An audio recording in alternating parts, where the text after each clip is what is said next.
नमस्कार और स्वागत है आपका मेरे चैनल पर। आज का वीडियो बहुत खास है क्योंकि आज के वीडियो में हम बात करेंगे दो ऐसे इंपॉर्टेंट एस्पेक्ट्स के जिनके बिना जिंदगी में गुजारा नहीं हो सकता। तो जी हाँ, today's video is all about money and happiness. तो मनी और हैप्पीनेस का क्या रिलेशन है, और मैं ये नहीं कह रही कि मनी और हैप्पीनेस, पैसा और खुशी दोनों अलग अलग आप इसको कंसिडर कर सकते हैं। जी नहीं, ये दोनों एक्सक्लूसिव नहीं है। अगर दोनों एक साथ आएंगे तभी हमारी जिंदगी खुशहाल हो सकती है। कई बार ऐसा लोग कहते हैं कि मनी कैंट बाय हैप्पीनेस। जी हाँ, लोगों का मानना है कि केवल पैसों से आपको खुशियां नहीं मिलेगी, और अगर पैसे नहीं होंगे तो खुशियां कैसे मिलेंगी। तो ये दोनों जो मनी और हैप्पीनेस है, दोनों साथ साथ चलते हैं। एक गाड़ी के दो पहिए हैं, अगर एक नहीं होगा तो दूसरे के बिना गुजारा नहीं होगा। लेकिन कई बार ऐसा भी देखा गया है कि मनी मनी के होड़ में लोग अपनी खुशियों को बहुत पीछे कहीं छोड़ आते हैं। तो इस वीडियो में हम देखेंगे कैसे अपने मनी को, अपने ये सारे कंसर्न्स, फाइनेंशियल एस्पेक्ट्स को हमें किस तरह से प्लान करना चाहिए, किस तरह से कंट्रोल रखना चाहिए, ताकि हमें पैसे का भी इनफ्लो होता रहे और हम खुश भी रह सके।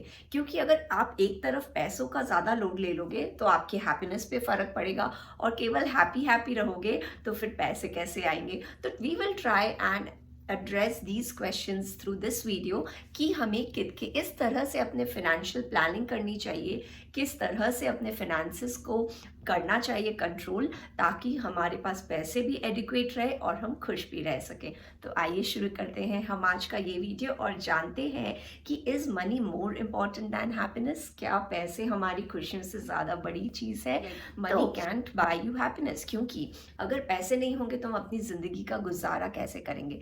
लेकिन कई बार लोग जैसे पैसे कमाने की होड़ में इस तरह से बिजी हो जाते हैं कि फिर वो अपने हेल्थ पे या अपने और भी जो चीज़ें हैं छोटी छोटी जिनसे उनको खुशी मिलती है उनको इग्नोर करते रहते हैं, या वो बैक सीट ले लेती है और केवल जो प्रायोरिटी हो जाती है वो फाइनेंशियल हो जाती है, जिसकी वजह से उनकी लाइफ से हैप्पीनेस तो जाती है, पर उसके साथ आता है उनको बहुत सारा स्ट्रेस, ईएमआईज और डिप्रेशन, जो कि हमारे मॉडर्न वर्ल्ड के बहुत तीन ये प्राइमरी कॉमनैलिटीज़ हो गए हैं, जिसका कोई ना कोई वर्जन आपको किसी ना किसी इंडिविजुअल में दिख ही जाता है। तो चलिए शुरू करते हैं ये कि कैसे हमको ये जज करना चाहिए। तो पहले मेरे ख्याल से सबसे पहला और सबसे इम्पॉर्टेंट जो आज की सोसाइटी में एक थ्रेशोल्ड हो गया है कि आपको एक बड़ी गाड़ी या बड़ा घर चाहिए।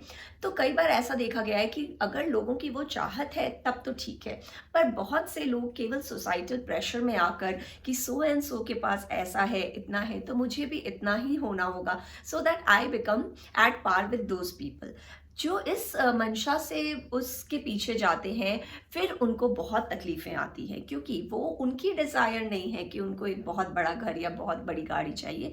They can live happily in a small decent adequate convenient place और एक प्यारी सी गाड़ी में आगे पीछे जा सकते हैं। लेकिन केवल सोसाइटी के प्रेशर से अगर आप अपने आप के लिए बड़ा घर या बड़ी गाड़ी जैसा एक बेंचमार्क बना रहे हैं तो ये मेरे विचार से एकदम गलत है। और यही दो ये ऐसे चीज़ें हैं जहाँ से लोगों का ये जजमेंटल शुरू होता है। वो जज करने लगते हैं कि बड़ी गाड़ी नहीं है, बड़ा घर नहीं। लेकिन मैं आपको कहती हूँ ये उनके दिमाग का फितूर है, आप उन पर छोड़ो। आप अपने दिमाग के पीस के लिए अगर आप कर सके कि अगर आपको उसकी चाहत नहीं है तो फिर उनके पीछे क्यों जाना, उनका इतना लोड क्यों लेना, उनके साथ बड़ी बड़ी ईएमआईज क्यों देना। तो ये अगर आप अपने थॉट प्रोसेस में अगर आप स्टेडफास्ट हो तो फिर आपको दूसरों के लिए ये प्रेशर नहीं लेना चाहिए। If you want a big house and big car for yourself तो आप बेशक करें, लेकिन केवल सोसाइटी को प्रूव करने के लिए ना करें। देखिए, सारे लोग अलग होते हैं, किनके बड़े बड़े शौक होते हैं, कोई कोई छोटी छोटी चीज़ों में भी खुश हो जाते हैं। तो आप देखो आप कहाँ स्टैंड करते हो, आपको किन चीज़ों से ज़्यादा खुशी मिलती है, आप वो चीज़ ज़्यादा करो, ना कि जो लोग सारी दुनिया कर रहे हैं आप वो करो। क्योंकि हम उस रेस में घुस तो जाते हैं पर फिर हम खुश नहीं रह पाते। उस रेस में आगे निकलने के लिए हमारे दिन रात मेहनत करते हैं प्रूव करने के लिए कि yes we are also there, लेकिन फिर उसके you are paying a big cost, at the cost of your happiness आप वो हासिल कर पाते हो। आज का जो सोसाइटी है वो इतना ज़्यादा कंज्यूमरिस्टिक हो गया है, अगर आप बाहर जाते हो, आपने कुछ भी एक चीज़ देख ली, आपके आंखों को वो भा गया, तो बस उसको अप्रिशिएट करके लोग निकल नहीं पाते, then they want to own that thing. जब तक आप वो चीज़ नहीं लेकर आते अपने घर में, आपके दिमाग में वो चलता ही रहता है, उस आपका ध्यान उस पर्टिकुलर ऑब्जेक्ट पे पड़ा रहता है, तो फिर हमको लगता है चलो उसको ले आते हैं तभी मुझे शांति पड़ेगी। चलो आपने वो सामान ले लिया, आपने अपने घर पर ले आया उसको, आपके वार्डरोब में वो पड़ा है, फिर क्या, then it becomes like any other object that you have owned. फिर आप देखो वो जो आपको तलब थी, वो आपको जो चाहत थी उससे, वो आपका लाइक एक दो दिन में वो चली जाती है, एंड फिर क्या होता है, अनदर डिजायर कम्स। तो ये जो खेला है ये चलते रहेगा, it is a never ending cycle. आप कभी भी बाहर जाओगे, कुछ भी आपको पसंद आएगा आप ले आओगे, और फिर आज के दिन तो बाहर जाने की भी ज़रूरत नहीं है, फ़ोन पर इतना लोग ई कॉमर्स वेबसाइट्स हो गए कि उसमें भी हमारा ध्यान पूरे टाइम पड़ा रहता है। लेकिन अगर आप उस पॉइंट पर अपने आप को रोक सको, because it is a vicious cycle, desires एक खत्म होंगे फिर आपको दूसरे चीज़ की डिज़ायर शुरू की। तो ऐसा नहीं होता कि एक चीज़ ले आए फिर हम खुश हो गए।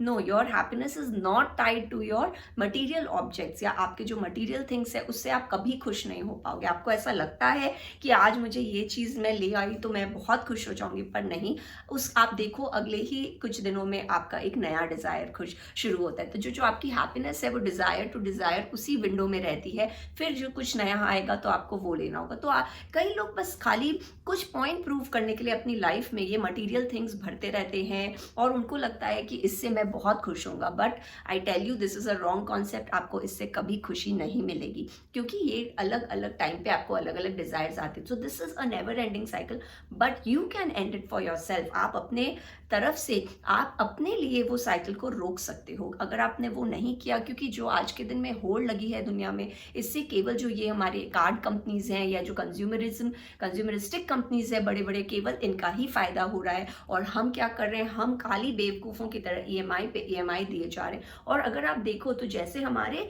एल्डर्स रहते थे, उनको तो इतनी चीज़ों की ज़रूरत नहीं थी, पर भी वो खुश रहते थे।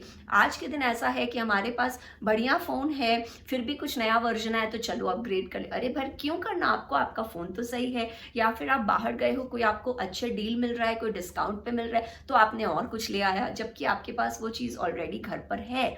तो यही मैं कह रही हूँ, अगर उस पॉइंट पे भी टेक अ पॉज और हम सोच सके अपने मन पे कि क्या मुझे इस चीज़ की ज़रूरत है, या मैं केवल ले रही हूँ, क्योंकि आपने ले तो लिया, आपको वो टाइम इतना थॉट नहीं आता, लेकिन फिर it just clutters your mind and it also clutters your house. और आप देखना फिर वो 6 महीने साल भर में वही चीज़ जो आपको इतनी प्यारी थी, आप उसको फेंक रहे हो, दान में दे रहे हो, तो फिर फायदा क्या हुआ इस साइकिल का। तो यही मैं कह रही हूँ, you can stop this cycle for your self. तो जी हाँ, बातें तो हमने बड़ी बड़ी कर ली, अब हम देखते हैं हम एक्शन पॉइंट्स क्या ले सकते हैं, क्या हम एक्चुअली अपने इस हैबिट पे कंट्रोल पा सकते हैं।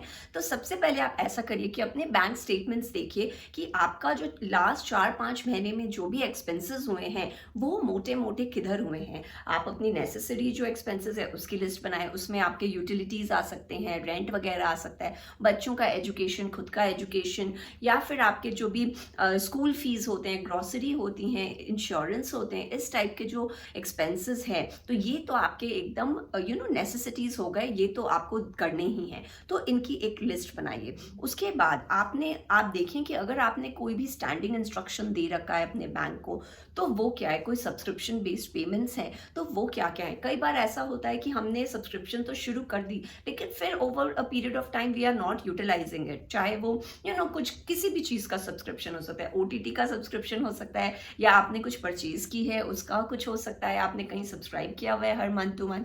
तो फिर एक बार हमको इंटरेस्ट आता है, हमने कर दिया, लेकिन ओवर द टाइम नहीं भी है। तो आप ऐसे एक्सपेंसेस को, इंस्ट्रक्शंस को आइडेंटिफाई करो, और जो अगर आप उनको अब यूज़ नहीं कर रहे हो, अब आप उनको रोक दो, उनको कैंसिल कर दो। इससे क्या होगा कि आपका जो यूजफुल चीज़ नहीं है, और ध्यान भी नहीं आता कभी ऑटोमेटेड वो निकलता है, तो वो आपका खत्म हो जाएगा। उस पर आप ध्यान दो, और जो भी आपके ऐसे सब्सक्रिप्शन है जो आप यूज नहीं कर रहे हो, आप उसको बंद करो।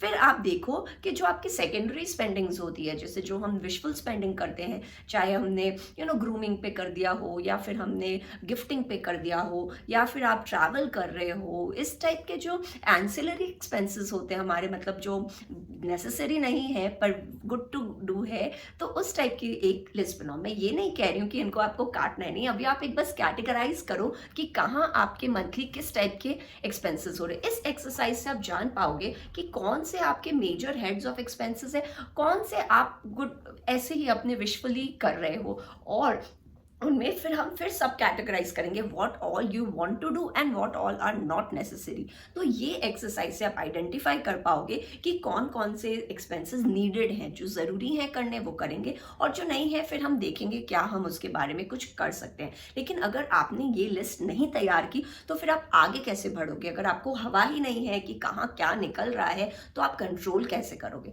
तो जी हाँ, ये बड़ा इंपॉर्टेंट एक एक एक्सरसाइज है जिससे आप एक लिस्ट बना सकते हो। आपके प्रायोरिटी क्या है, आपके फालतू के एक्सपेंसेस क्या हैं, और आपके जो सेकेंडरी एक्सपेंसेस हैं जो हम अपनी खुशी से करते हैं, जो बहुत ज़रूरी नहीं है, वो क्या है, ताकि हम इनको फिर फर्दर मॉनिटर कर सकें। फिर आपने जब ये लिस्ट बना ली, आपने देखा आपके किस टाइप के एक्सपेंसेस हो रहे हैं। देखिए, ज़रूरी वाले तो ठीक है, पर जो दूसरे वाले हैं, जैसे हमने शॉपिंग पे कर दी, या फिर हम ट्रैवल वगैरह कर रहे हैं, या फिर हम डाइन आउट कर रहे हैं, मूवीज़ वगैरह देख रहे हैं, तो फिर इस टाइप के अगर आपके एक्सपेंसेस बहुत होते हैं, तो फिर आप इसको, ये नहीं कह रही मैं आप उसको बंद करो। देखिए, इस वीडियो में मैं ये नहीं कहना चाह रही कि आप अपनी स्पेंडिंग को कम करें, या फिर आप अपने एस्पिरेशंस लो रखें, उतना कमाने का क्या ज़रूरत है जब हमको खर्च ही नहीं करना। नहीं, वो सारे पॉइंट्स मैं नहीं बोल रही हूँ। मैं कह रही हूँ कि आप आइडेंटिफाई करें आपके क्या क्या किस टाइप के खर्चे हैं, उनको कैटेगराइज करें। अगर आपको पता चलेगा कि आपकी शॉपिंग में या ट्रैवल में या बाहर खाने पीने में बहुत खर्च हो रहे हैं, तो फिर आप उस टाइप के क्रेडिट कार्ड्स के लिए भी अप्लाई कर सकते हैं जो आपको उस टाइप के रिवॉर्ड्स देते हैं। जी हाँ, कई क्रेडिट कार्ड्स आपको शॉपिंग पे या फिर ईटिंग आउट पे आपको मल्टीप्लायर इफेक्ट के रिवॉर्ड पॉइंट्स देते हैं, जिनको आप रिडीम करके, और इस इससे आपका बहुत कमती हो जाएगा खर्च। ये नहीं कह रही आप खर्च मत करो, लेकिन आपका मनी आउटफ्लो कम हो जाएगा। तो अगर आप इसको माइंडफुली देखें और करें सोच समझ कर, तो आप यहाँ काफ़ी पैसे बचा सकते हैं। याद रखें, spending less will reduce your stress. अगर हमारे ईएमआईज का, हमको कई लोगों को यही डर रहता है कि अगर आगे जाके मेरी सैलरी, मेरी जॉब चली जाती है, या मेरा इनकम का सोर्स हिल जाता है, तो मैं अपने ईएमआईज कैसे, मतलब फ्रॉम मंथ टू मंथ उनको वही स्ट्रेस रहता है, वही टेंशन रहता है कि भैया मेरी गाड़ी सही से चलती रहे। तो यही मैं कह रही हूँ, अगर हम इसको माइंडफुली एलोकेट करें और देखें, और फिर उस हिसाब से हम क्रेडिट कार्ड्स के थ्रू करें, या अगर आप चाहें आप अपनी स्पेंडिंग्स को इस तरह जो ज़रूरी नहीं है आप उसको कम करें, तो फिर you will have a more peaceful life. देखिए, अपने एस्पिरेशंस लो मत रखिए, अच्छे से कमाइए, खुश रहिए, do what you like to do. लेकिन ये जो स्पेंडिंग की होड़ रहती है ना, उसकी वजह से भी लोगों को बहुत कंपटीशन हो गया आजकल सोसाइटी में। उसके पास ये गाड़ी है, मुझे भी चाहिए, उसके पास ये फ़ोन है, मुझे भी चाहिए, उसके पास ये ब्रांड्स है, मुझे। हम बचपन में हमको इतना ब्रांड्स का आइडिया ही नहीं था, लेकिन आजकल के आप बच्चों को देखिए, दे नो एवरीथिंग। तो यही मैं कह रही हूँ, वी शुड कट दिस, क्योंकि पहले के लोग बड़े खुश रहते थे कम में भी। तो हम आज, हमारे पास सब होकर भी हम इतने अनहैप्पी एज अ सोसाइटी क्यों हो रहे हैं? एंड वो ही हम अपने बच्चों को दे रहे हैं। तो आगे जनरेशन में फिर कैसे लोग खुश रहेंगे, आई डोंट नो। तो इसीलिए it is important that we sit down and make a note of things and do what we like to do. अगर आप अननेसेसरी, आपका स्ट्रेस कम रहेगा, आप अपने हैप्पी जोन में रहेंगे, तो you will also like to do things that you want to do, you love to do. आपको चाहे पेंटिंग करनी हो, आपको रीडिंग करनी हो, आपको डांस करना हो, आपको गाना गाना हो, आप अपने हॉबीज़ को परस्यू करें। मैं कह रही हूँ, मटीरियल थिंग्स का अगर आप क्लटर कम करें, आप अपने एक्सपीरियंसेस पे स्पेंड करें, आपके पास ज़्यादा पैसे, आप चैरिटी करें। देखिए, उससे आपका हैप्पीनेस क्वोशंट और बढ़ता है। तो मैं ये कह रही हूँ कि अपनी स्पेंडिंग को माइंडफुली रखिए, और जो थिंग्स आपको क्लटर लग रहे हैं उसको बढ़ाइए मत, क्योंकि आज के दिन आपको वो अच्छा लग रहा है, पर डाउन द लाइन वो क्लटर ही होगा। तो इसीलिए spend on things that add on to you. आप में आपको जो खुशी दे, चैरिटी करिए, do things that you like to do, travel करिए, वो सब करिए, और माइंडफुली करिए, ताकि आप खुश रहें। अपने मनी को इस तरह से आउटफ्लो करें ताकि वो आपको हैप्पीनेस दे, ना कि स्ट्रेस और क्लटर। तो और याद रखिए, अगर आप स्पेंडिंग हैबिट्स को कंट्रोल कर पाएंगे जब आपका एक एक्टिव लाइफस्टाइल है, तो आगे जाके रिटायरमेंट में जब आपका एक एक्टिव सोर्स ऑफ इनकम नहीं भी होता है, so you are in that zone, you know how to handle your finances, you know how to handle your mind and at the same time to remain happy. तो ये सारी छोटी छोटी जो हैबिट्स है, अगर हम आज के दिन उसको अभी से इनकलकेट कर पाएंगे, तो हो सकता है आगे जाके in the later days of our lives we will end up being more happy. तो ये भी याद रखें कि retirement is all about taking it easy and not about appearing wealthy. जी हाँ, ओल्ड एज में कोई ये नहीं दिमाग लगाता उसके पास पैसे हैं, गाड़ी है, ये उनको लगता है ये खुश है, ये सेल्फ सफिशिएंट है, अपना लाइफ अच्छी से लीड कर रहे हैं। तो अगर आप आज के दिन अपना स्ट्रेस और लाइफस्टाइल इंप्रूव करेंगे, तो ओल्ड एज में वो आपको हेल्थ वाइज भी आपके साथ रहेगा। तो ये सारे छोटे छोटे पॉइंटर्स हैं जो they will go a long way in making us happy. तो इस तरह से जो हमने बात की है, इसके और भी फायदे हैं। देखिए, अगर आप स्पेंड लेस करेंगे तो आपका डेट लोड कम होगा, आपको ईएमआईज वगैरह का स्ट्रेस कम होगा, आपकी सेविंग्स बढ़िया रहेगी, जो आपके ओल्डर एज में आप इन्वेस्ट करो, आप उससे पैसिव इनकम कमा पाओगे, आप ट्रैवल कर सकते हो। मैं कह रही हूँ मटीरियल थिंग्स पे फोकस नहीं करके एक्सपीरियंसेस ऐड करो, आप ज़्यादा ट्रैवल करो, एक्सप्लोर करो, then you will also end up, आपका होराइजन बढ़ता है, अलग अलग दुनिया में दूसरे देशों में क्या हो रहा है, कैसा कल्चर है, ये सब देखकर उससे आपको खुशी मिलती है। बाकी आपके रिलेशंस भी पीसफुल हो जाते हैं। जी हाँ, मनी के तो बहुत झमेले होते हैं कपल्स में या फिर फैमिली रिलेशंस में। तो अगर आप उस तरह से आप अपने मनी को कंट्रोल कर पाओ, अपने दिमाग को वैसे रखो, तो आपके रिलेशनशिप भी पीसफुल रहते हैं, क्योंकि money brings lot of strain on relationships. आप कई बार हमारे एक्सपेंसेस अलाइन नहीं होते, हमारे इनकम अलाइन नहीं होते, जिस वजह से फैमिली मेम्बर्स में काफ़ी झमेले चलते रहते हैं पैसों के। तो अगर इस तरफ से हम अपना ईज कर सकें ये वाला कंसर्न, ये वाला एरिया, तो हमारे रिलेशंस भी हाउस होल्ड में बेटर होंगे, इम्प्रूव्ड रहेंगे। तो instead of buying things, material things जो एंड में क्लटर ही बनते हैं, we should invest more in ourselves. अपने आप को अपग्रेड करिए, अपने स्किल्स को ऐड करिए, कुछ कोर्सेज वगैरह करिए जिससे आपको अपने करियर में फ़ायदा हो, या फिर आपको कुछ पैशन है, म्यूज़िक लर्न करिए, कुछ भी आपको जो भी स्किल्स अपने, किसी को स्केचिंग का शौक है, किसी को सेरामिक्स का शौक है, किसी को वुड वर्क का शौक है, तो वो सब पे आप ज़्यादा ध्यान दें। ना कि अगर आप कुछ सामान ला देंगे वो बस तो पड़ा ही रहेगा, लेकिन अगर आप कहीं इन्वेस्ट कोई और स्किल कर रहे हैं, you will end up making more friends, you will end up exploring yourself, creating new things. तो creativity also brings you happiness. तो आपका हेल्थ इंप्रूव होगा, क्योंकि जब हमारे ये सारे मनी मैटर्स के स्ट्रेस कम रहते हैं कि भाई हर मंथ ईएमआई देना है, ये देना है, वो देना है, वो आपका कमती रहता है, तो you and up being less stress, leading a less stressful life. आराम से आप हैप्पीली अपनी लाइफ को लीड कर सकते हैं, वो अगर आप अपने मनी मैटर्स को थोड़ा कंट्रोल्ड और थोड़े माइंडफुली आप स्पेंड करें, या फोकस करें कि आपको कहाँ ज़्यादा ज़रूरी है, बस उधर डालें, जो बहुत नेसेसरी नहीं है उधर अपने आप को कंट्रोल कर सकें। तो आप देखो, आपका रिलेशनशिप्स पीसफुल रहता है, आपका स्ट्रेस लोड कम रहता है, आपकी लाइफस्टाइल बेटर होती है, आपका हेल्थ इंप्रूव होगा, एंड ऑल दीज मैटर्स। आज के दिन अगर आपको जोक भी लगे कि ये क्या बकवास कर रही है, लेकिन आगे डाउन द लाइन जब हम we will not be that active, all these things will really help you, अगर हम आज से ये सारी हैबिट्स अपने अंदर इनकलकेट करें। सो इन्वेस्ट मोर इन आप चैरिटी करो। अगर आप वो चीज़, कुछ पैसों से कुछ चीज़ अपने ले लिया हो और उतने ही पैसों के आप कुछ ऑर्फन्स को बांटो, ओल्ड एज में बांटो, आप देखो उनकी स्माइल से आपकी भी खुशी बढ़ जाती है। तो उस टाइप में आप करो ताकि आपकी मेमोरीज बढ़े, आपका हार्ट एक्सपैंड हो and you feel immense happiness. तो ये सारे चीज़ों से आपका क्लटर भी कम होगा और आपकी हैप्पीनेस क्वोशंट भी बढ़ेगी। तो फिर अपने आपके जो फाइनेंसेस हैं उस पर आप देखो कि आप किस तरह से आपके जो ऑलरेडी आपके पैसे हैं या आप कमा रहे हो उसको इस तरह से इन्वेस्ट करो ताकि वो आपको ज़्यादा रिटर्न दे सके। Remember, your savings are also a great source of income. तो जी हाँ, हम केवल और पैसे कमाने में अपने दिमाग को लगाते हैं, लेकिन जो आपके पास ऑलरेडी एक्यूमुलेटेड सेविंग्स है उसको अगर आप प्रॉपरली इन्वेस्ट करें, अलग अलग एसेट्स में जानकर कि कहाँ आपको किस तरह का इनकम मिल रहा है, तो वो भी आपको अच्छी खासी एक इनकम जनरेट करके देंगे। तो ये भी इंपॉर्टेंट है कि आप अपने पोर्टफोलियो को इस तरह से प्लान करें, आइडल मनी ना रखें, वो मनी को केवल मटेरियल थिंग्स में वेस्ट ना करें और उसको सही से इन्वेस्ट करें, ताकि वो आपको down the line over the years अच्छा खासा एक इनकम आपको जनरेट करते रहे, जो कि आपके रिटायरमेंट के एज में भी आपको हेल्प करेगा। तो ये मैंने थोड़ा एक डिफरेंट वीडियो बनाया from the regular ones that I make. I hope you like my video. अगर वीडियो पसंद आए तो उसे लाइक करें, मेरे चैनल को सब्सक्राइब करें और दोबारा ज़रूर से आए। I hope to see you again. Subscribe करने के लिए नीचे वाले ग्रीन ग्लोब को आप क्लिक कर सकते हैं, और रिलेटेड अगर आपको कुछ भी वीडियोस देखना है तो ऊपर वाले प्लेलिस्ट पे आप क्लिक कर सकते हैं। आई होप आपका दिन शुभ हो। Thank you.